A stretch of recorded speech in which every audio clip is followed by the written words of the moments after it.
A quick warning before we get started. This episode contains depictions of gun violence. Please take care when listening to this show. I'm going to keep it real with you guys. I really wasn't sure how to start this episode. Like, how do we pick back up after we heard the contents of that police report? The truth is, I don't fucking know, B. But here's what I can say for sure. Started working on this project well over a year ago. And ever since then, I've thought about Chris Lighty almost every day. And for the most part, I was just straight up in awe of this guy and the journey that he made from the Bronx to the boardroom.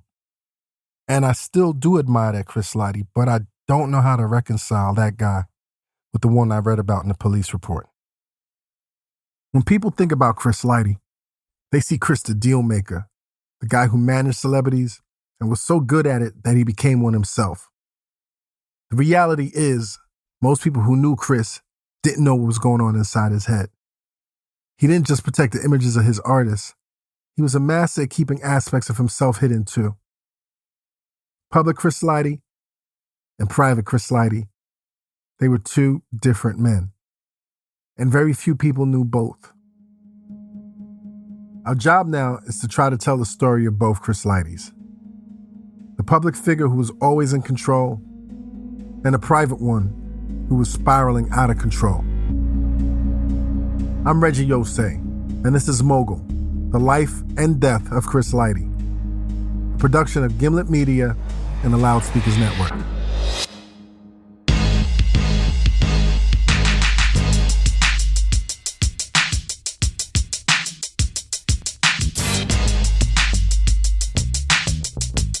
In this episode, we're going to explore some of the things that most people don't know about Chris. But first, we need to talk about one of the things he's best known for. Because at the same time that Chris was headed down a dark path, he hit a career high point. He made a deal that changed the music industry forever and secured his place in the hip-hop history books. And that's where we pick up on our story today.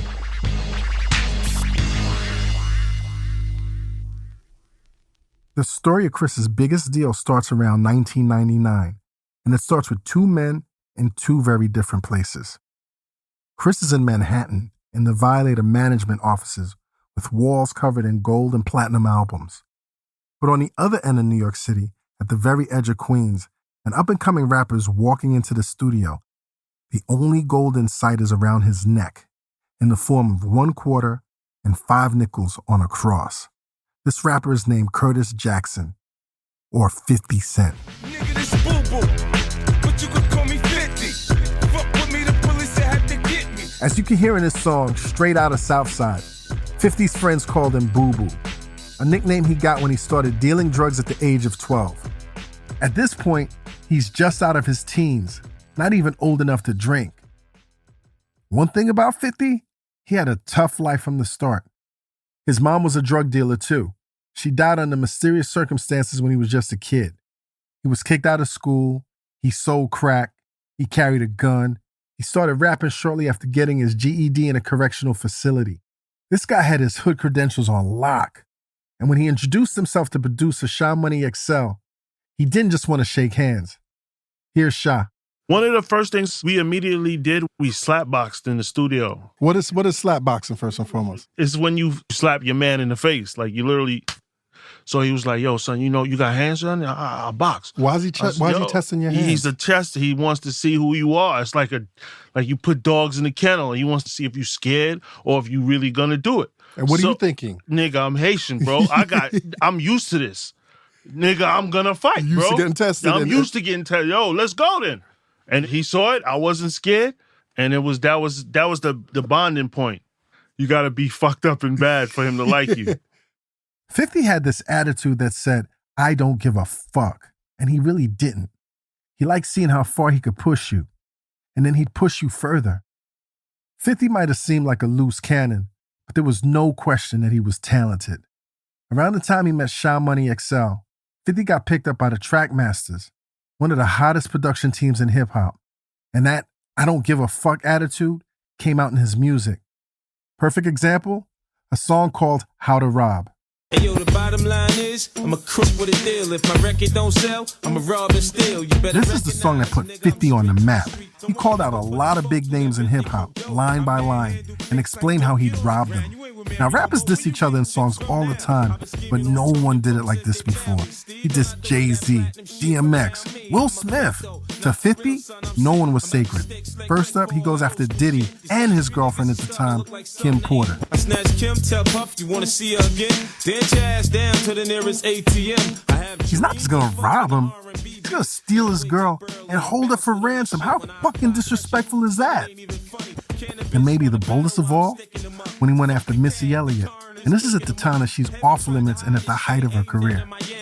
Run up on Timberland and Missy with the pound like you. Give me the cash, you put the hot dog down. I figured it out. Missy put the hot dog down. Yo, he's calling her fat. 50, man. 50 had no boundaries back then. So when you hear it, what are you thinking? I said, oh my God, this whole industry's about to know who you are. And exactly that's what happened. And he shook the shit up. Everybody on the buses, 'cause we gonna get you whether you like it or not. People were pissed. Even Jay-Z spit a rhyme dissing 50. I mean, he said, I'm about $1. What the fuck is 50 Cent? But that only raised 50's profile more. Suddenly, everybody was talking about 50 Cent. That was the beginning of his marketing genius. And he used that trait to this day. Beef is the way. The bad guy. War is the way. The bad guy is the way. Bad is good. 50 took that idea and he ran with it. Around the same time, he released another song called The Ghetto Quran. And in it, 50 called out a lot of drug dealers in Queens. For you slow motherfuckers, I'ma break it down iller. Supreme was the businessman and Prince was the killer. He rapped about all of the inner workings of their business, including the kind of incriminating details you do not expect to hear in a rap song, like who did the killing, where the bodies were buried, and who handled the money. But unlike rappers, drug dealers don't fuck around with rhymes. When they heard Ghetto Quran, they were pissed, like, who the fuck does this guy think he is, putting our business out there on the street like that? But 50 wouldn't stop. And if you take enough shots, eventually somebody's gonna shoot back.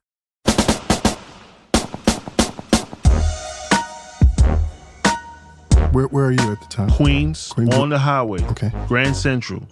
Steph Lover's on the radio and she announced 50 Cent is shot. I go to Jamaica Hospital. As soon as I walk in that lobby of emergency room, his whole family's there, hysterical. And you couldn't see him. Like, it was just happened. How badly was he hurt? He was fucked up. I know his mouth was wired up and he really couldn't talk. He had a bullet in his fucking gum. That shit was fucked up. How many times did he get shot? 9 times. 50 was shot in both of his legs, his hands, and his left cheek. A bullet was lodged in his gums. It looked like he might not make it. And if he did survive, he'd never walk or speak again. And just like that, he dropped off the map. Nobody saw or heard from 50 Cent. He was gone. But a few months after this all went down, Sha Money got a phone call. He was like, yo. I said, who this? He said, 50. I said, I couldn't hear him. Like, 50? He's like, yeah. He couldn't speak. And he said they put Humpty Dumpty back together again after that. That was his next line. I was like, what the fuck is this nigga talking about? He was talking about making his comeback. He was ready to get back in the studio, but he'd never be the same as he was before.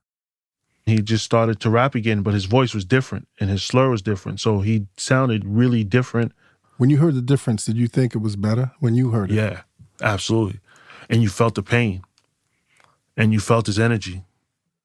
It's like a superhero origin story. 50 had been hit with radioactive bullets, and somehow it made him better and stronger.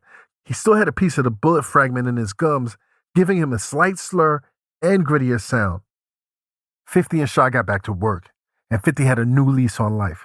This was his second chance, and he's got crazy drive, and he's making 2 songs a day, and he just wants to make hot shit and get it out there. Sha had the perfect spot to make this happen. Yo, bro, I'm out the hood, come to my house. I got a studio in the basement. Yo, bro, I'm lit, bro. This is before lit, but I was like, yo, I'm good. And he came and he saw it. I was in a suburb, youngest kid on the block with a motherfucking crib, 24 years old in Long Island. And I had no mama upstairs. Nobody tell me turn the music down. Nobody tell me don't smoke. We was in my house. This is your house. Blast that shit, smoke that shit, light that shit, rock that shit, rap that shit. And we recorded for 2 years straight in my basement. But while 50 and Sha are working all the time in Sha's basement, 50's record label drops him. And no matter how good his rhymes are, no matter how good his music is, most of the other record labels don't want to touch him for one obvious reason. Everybody was scared. Scared of what? Listen, someone came to assassinate him, okay? What's stopping them from doing it again? It's a job that wasn't finished. So you want to be next to him that next time it happened? You want to be that show promoter that book him and then you in the dressing room and all of a sudden y'all all get shot? Nobody wanted to be there because you didn't know when it was going to happen again. Sha's going to industry parties every week, repping 50 hard, telling everyone 50 is the shit. You gotta sign him. He's worth the risk. But no one would take a chance. And then Chris Lighty actually listened to me and said, yo, I'm gonna come to your crib. Chris took a meeting with 50 and Sha. And when Chris Lighty was trying to sign someone, he knew what to do. He'd go to them. Just like he did when he linked up with Fat Joe at his drug spot. So he shows up alone at Sha's basement in Long Island, walking right past all of 50's security sitting out front. Chris was alone by himself. He had all his goons out there. And Like 50 had yeah. So it's like that. And then they were like making it militant, like he's coming in, like that. Chris comes into the basement and he's like, he's not scared. And What did that mean? that meant a lot. This Chris Lighty coming to us. He's coming to us. And he's at the crib. And that was it. Man, let's do it. And we fucked with him. Here's Chris telling journalist Dan Charnas what he remembers about that first meeting. He tells me his plans, he plays me the music. I listen to the music again and I'm like, this shit is incredible. He's like, yo, you could be Suge, I could be Pac, you could be Puff, I could be Big. We just gotta one to it like that so people will take me seriously and then it'll take some of the edge off of me getting shot and all of that because people are scared of me. Chris signed 50 to Violator Management and got him a recording contract with Shady Aftermath Records. That's Eminem and Dr. Dre's label. Now 50 had gone from being a hip-hop pariah to having a record deal with one of the hottest companies in the business. But you gotta remember, 50 was still a marked man in the streets, and he still had a target on his back, and he couldn't take any chances. A guy with a reputation like his needed to take extra precautions. He's in a Bulletproof now. He had the money. That was the first thing he bought. You don't lease a Bulletproof. You buy it out cash right. Bulletproof car. 250,000 cash. And once Chris got into business with 50, he couldn't fuck around either. I remember it was scary at first when my dad started working with 50 because my father was wearing a bulletproof vest to go to work. This is Chris's eldest daughter, Tiffany. She was 11 years old when her dad signed 50. I saw the vest in my dad's trunk, and I remember lifting it up and how heavy it was, and like... Did your father ever talk about that with you, or he just kept it separate? No, yeah, he didn't really talk about that. I mean, I'm surprised he even let me see the vest. A lot of people might have been freaked out about having to wear a bulletproof vest to meetings, but Chris was used to having people come at him. He started as muscle. He went toe-to-toe with Suge Knight.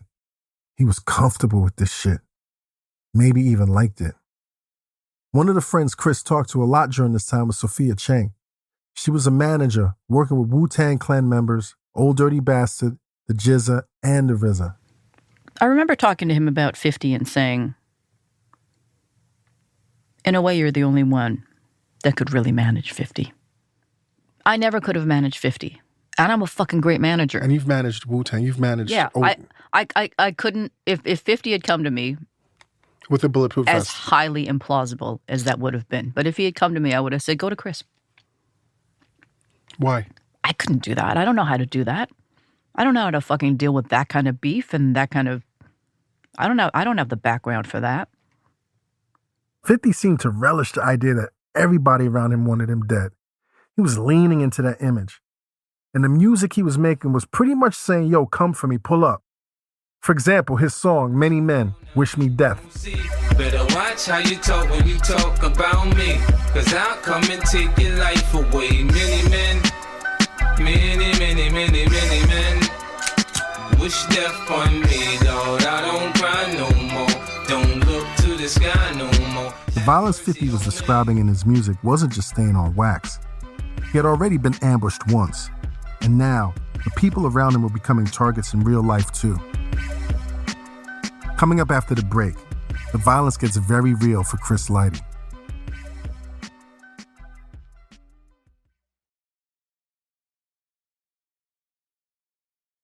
Welcome back to Mogul. Before the break, 50 Cent was still hot on the streets, and things were becoming very dangerous for the people around 52. And then, in January of 2003, on a bitter cold Thursday evening, it was the end of a regular workday at the Violator offices. But suddenly, out of nowhere, it became anything but ordinary. At about 7 p.m., gunmen entered the elevator at Chris Lighty's office on 25th Street in Manhattan. When the elevator doors opened up onto the 11th floor, they showered the Violator reception area with bullets.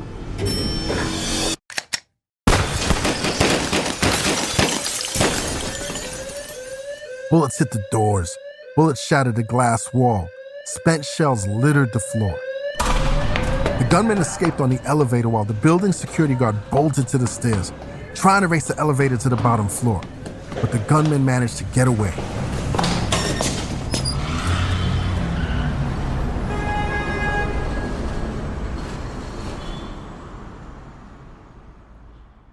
No one at Violator got hurt that night, but two things were clear. One, that this shooting had something to do with 50 Cent, and two, that Chris was in serious danger. A month later, 6 bullets were fired at a car parked right outside the Violator offices. It was an SUV that belonged to Busta Rhymes. Again, no one got hurt, but it was not lost on Chris that him and Busta had the same model car. That drive-by could have been meant for Lighty.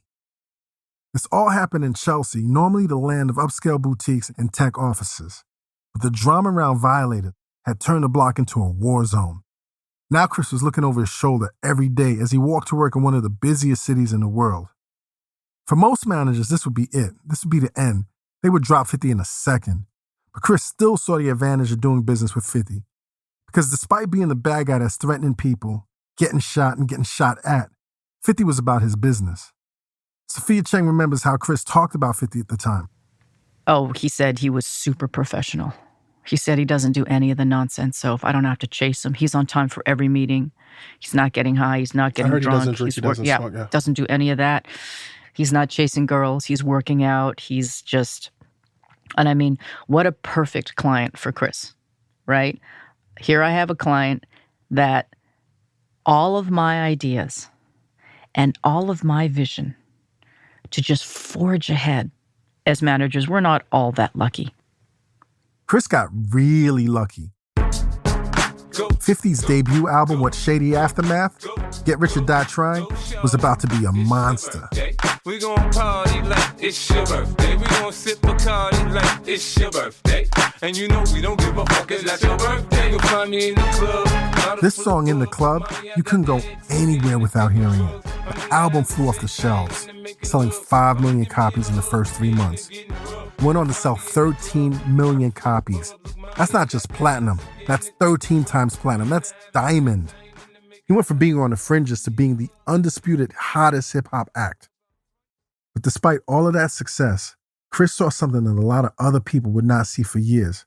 Yeah, 50 was selling a lot of records right then, but because of online streaming, record sales were down and they were going to stay down. The industry was changing, but an artist like 50 could make way more money in endorsements, selling sneakers and his own branded stuff. So this whole time, Chris was behind the scenes selling 50 as a brand. When the album came out and it was a smash hit, Chris seized the moment and lined up deal after deal after deal for 50. First up, a clothing line with fashion designer Mark Echo. Then, it's a video game. Remember this? It's some crazy ass shit. But that's the hood. A hard place to live. And an easy place to die. And finally, a sneaker deal with Reebok featuring 50 rapping about his signature kicks. G-Unit footwear, G apparel. I'm so hood, that blue and that white looks so good. Hip-hop, man, we gon' take it to the next level. Kicks match that hat and that throwback. Kids stay color coordinated, man, you know that. Truth is... And it wasn't just 50 for that one. Now he had a crew of a few young rappers from Queens, the Gorilla Unit, or as you might remember them... Unit? G-Unit was on fire. This is industry kingpin Steve Stout, who also helped launch the careers of Will Smith and Nas. Then he worked on that Reebok deal with Chris, Sha, and 50. That was so hot. And then the sneakers, they both knew what they were doing. They priced it right. And they went for the $70, $80 sneaker, and they sold a boatload. Everyone wanted those G-Unit sneakers. They broke every sales record in the book. G-Unit even sold more sneakers than Allen Iverson, and he was the biggest star in the NBA at the time. This was unheard of. But the biggest deal was yet to come, the one that changed everything for 50 and for Chris. One day in 2004, Chris was sitting in his office brainstorming. Here's Sha Money again. Trying to think what's the next thing, because it was really popping. And you and Chris are having these conversations? Or? Me, Fifth, and Chris would sit in Chris's office and have these conversations. And we were sitting there and Chris was like, liquor. I was like, vodka, liquor. Yo, just do 50-cent liquor. That shit'll go. It'll go. It's like, yo, I don't even drink liquor. The guys tossed around a few ideas before 50 came up with something different. He said, let's do something bigger. Let's do something that everyone needs. Water. Chris takes 50's idea and starts calling around the water companies. He had a connection with a small company in Queens called Glasso. They sold a drink called Vitamin Water. Now, back in 2004, Vitamin Water was not a brand people knew about. They were a regional company. They were just getting started. But for Chris, it was perfect because they were open to his input. Chris's pitch went something like this. 50 would endorse one particular flavor of Vitamin Water, a flavor that had special significance to him. Here's Chris. It had to be grape because everybody drinks grape Kool-Aid in the hood. And grape was the flavor that resonated well within our community. And we felt if we could bring grape to the community, it hones in not only with the kid, but with the kid's mother and everything, because they all grew up on grape Kool-Aid. Right. This is a version of quarter waters. Quarter waters. They were these drinks you get at the bodega. These sugary juices that only cost you $0.25. And that was the idea. Take this thing from the bodega and sell it for way more than just $0.25. I remember him talking about it. Soph, imagine a drink like this. An energy drink in the hood. It's a 50-cent drink. It's like, yeah, it's fucking brilliant. They called the new drink Formula 50, and the deal was signed that year. But this wasn't an ordinary deal. Chris made one big bet in those negotiations. Rather than get the usual, a one-off endorsement check, he got 50 equity in the small company. Ownership. It turned out to be a very good bet. Vitamin Water blew up. It sold everywhere across the country, from bodegas to upscale gyms. And it got more and more popular. Between 2006 and 2007, sales skyrocketed. Then, in 2007, jackpot. Coca-Cola bought Vitamin Water for $4 billion. Because of the move Chris made when the deal was signed, 50 Cent made somewhere between $40 and $100 million. He made so much money that 50 just had to brag about in his song, I Get Money. I took quarter water, sold it in bottles for $2. And Coca-Cola came and bought it for billions. What the fuck? Have a baby by me, baby. Be a millionaire, I write the check before the baby comes. Who the fuck cares? You gotta understand that before this, companies borrowed the hip-hop cool, and they'd get it for cheap. They'd get a rapper to wear their product or mention it, and they'd give him a small check, and that was it. But now, with this Vitamin Water deal, artists, black artists, were finally getting what they deserved. Rather than smiling for the man, they were the man. Here's music industry powerhouse Troy Carter. He managed stars like Eve, John Legend, and Lady Gaga. That Vitamin Water deal was the wake-up call for all of us, for every artist across every genre, not just hip-hop, country, Right. rock. Everybody said, give me a piece. And this is all Chris Lighty's brainchild. Oh, yeah. Oh, yeah. After this, 50's face was everywhere. Everybody knew who 50 Cent was after that. My father knew 50 Cent. Oh, he's on the news. 50 Cent. Yeah. And it wasn't just a big deal for 50 Cent. Chris had a huge payday, somewhere around $10 million. And a lot of us in the industry, we knew that for Chris, this is one of his biggest catches. And when you pull down a huge number like that, you expect to be set for life, buy yourself an island, and relax and kick back. But it doesn't always work like that. Chris had a lot of expenses. For one, his business. I used to run my own business that was a fraction of the size of Violator. And yo, the bills were unbelievable.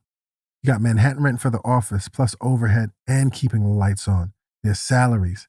There's health insurance. It goes on and on. And that's just the business side. You got to account for his family too. He supported his mother, plus 7 kids from 4 different women. That's private schools, college tuition, car insurance, houses, vacations, birthdays. It's just exhausting going down the list. And let's remember, Chris never knew when his next payday would be. One year you have a vitamin water deal, the next year you're cold. In the music industry, you can never rest on your laurels. You can never feel good and secure, never feel that your work is done. Chris had to go out and get another deal after another deal, and there was no end in sight. And it pushes, it's like a conveyor belt that doesn't stop. Here's Vibe Editor-in-Chief Daytwan Thomas. It doesn't stop for you because you're successful. It's like, all right, how long can you stay on this treadmill? You know, how long can you run this out? And if you run and you fall, do you get back up? Chris had gotten up so many times before, but it was getting harder and harder. The first sign that something was really off for Chris came in 2007. Chris couldn't pay his tax bill, and it still remains unpaid today. And that was just the beginning, because now, on top of everything else, a $2 million lawsuit landed on him. See, a few years back, Chris went into business with a guy named Michael Ovitz. He was this big-time Hollywood agent.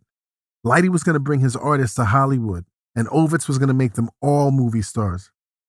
When the deal didn't go the way Chris expected, he wanted out of the contract, but Ovitz wouldn't let him go. Chris then spent the next 4 years in litigation. As an attorney, I have to say, B, 4 years is really a long fucking time to be in a legal battle. And what's worse, at the end of all of this, Chris lost to Ovitz and had to pay him $2 million plus the legal fees for both of them. That had to hurt. Dan Charnas explains the impact that lawsuit had on Chris. The way that Chris reflected on it was the way that you reflect on a divorce. You know, he said to me, he said, you know, with Lior, it was one thing. You know, Lior would get angry. But Lior didn't want to see your kids in the street, right?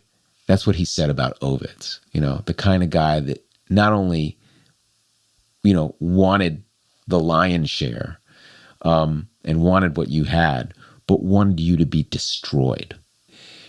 Chris Lighty, I think, never got over that. But Chris was still spending. Shortly after he started paying out that Ovitz settlement, he finished construction on a new house in Miami, which cost him a couple of $1 million. That year, he also bought 2 apartments in Chelsea for over $5 million. But then, Chris was hit with forces way bigger than hip-hop. You know what? Right now, breaking news here. Stocks all around the world are tanking because of the crisis on Wall Street. Once the recession hit in 2008, the whole music industry just dried up. And there were less and less deals, and for less and less money.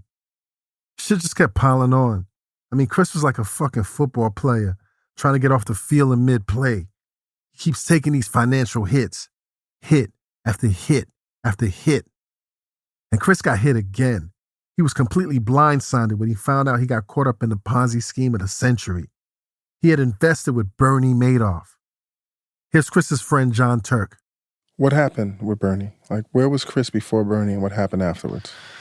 Financially, if you know. He lost a lot of money with Bernie. He just played it off as far as in front of the media. Right. In the public. He's like, it's just a couple $100,000 or whatever. It's no big deal, nothing to talk about. Oh, it was a fucking big deal because it was his nest egg. It was his retirement. You got to remember, Bernie got people for billions of dollars. Yes. So he probably got Chris for millions. Yes, with an S. Right. Yeah. Did Chris talk to you about it? We didn't really get into it because we didn't have to. Right. But it was like, He gave you that yo, I just got robbed. I just got taken. Yeah. He got I just caught an L, my friend. I caught an big L. L. Right. Yeah. He was like, I just caught a big L. Right. Yeah. But in a sense, at that point, it financially wiped him out, financially crippled him. It crippled him. We were unable to verify how much Chris had invested with Bernie Madoff, but his brother Dave Lighty told us that at one point, Chris believed that his account with Madoff was worth $23 million. Chris had to take action to mitigate his mounting debt. Here's Chris's daughter, Tiffany. Do you remember anything about the impact that the recession had on the business and your dad? Yes, definitely. Was he stressed out about it? Do you remember him saying stressed out about it? Yeah, I remember us just downsizing, like not having 2 Bentleys, having one. Like, it's ridiculous that he had 2, but that was just the rap game. But he could afford it at the time, and then he couldn't. Yeah, he was able to afford it, and then afterwards it was just like, okay, what do we need and what do we not need? Right. But first it was, one, and then it was eventually he just got rid of both. Just liquidating things that we didn't need. Also my car. Your car. Yeah. Chris was millions of dollars in debt, selling off assets. And each year, there's another tax bill not paid. By 2011, things had gotten so bad that Chris doesn't pay child support for months. Just 2 weeks before Chris died, a warrant was out for his arrest for the unpaid child support. The pressure of all of this financial turmoil would be a lot for anyone to deal with. But there's one final thing that landed on Chris shortly before he died. Back in 2007, Chris started a company called Brand Asset Group. It was a joint venture with Warner Music Group and Violator Management. The idea with Brand Asset Group was that Chris could expand the reach of Violator Management beyond just his artists and cut even more deals with more people. Chris had hoped it would be the thing that could get him out of his debt and set things right. Warner gave Chris a loan to get the company going. We don't know how much money he was loaned. Sources say it was anywhere from $3 to $6 million. We know from public documents that loan came due on August 22nd, 2012. On August 30th, Chris would be found dead.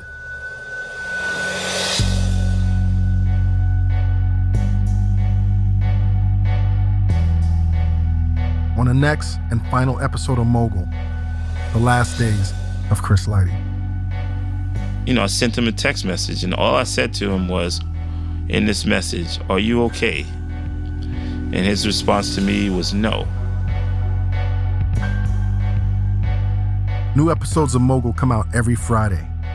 Mogul is a production of Gimlet Media and the Loudspeakers Network. This episode was produced by Eric Eddings and Meg Driscoll, with help from Isabella Kulkarni, Jonathan Mena, and Peter Bresnan. Our senior producer is Matthew Nelson. Our editors are Lynn Levy, Caitlin Kenny, and Chris Morrow. Fact-checking by Michelle Harris. Sound design and mixing by Haley Shaw. Music direction by Matthew Bowl. This episode was scored by Nana Kwabena, with additional music by Prince Paul and Don Newkirk and Haley Shaw. If you like this show, please rate and review us on Apple Podcasts. It's a great way to help new people find out about the show. Follow us for all of the latest news and a behind-the-scenes look at the making of the show. Our handle is @Mogul.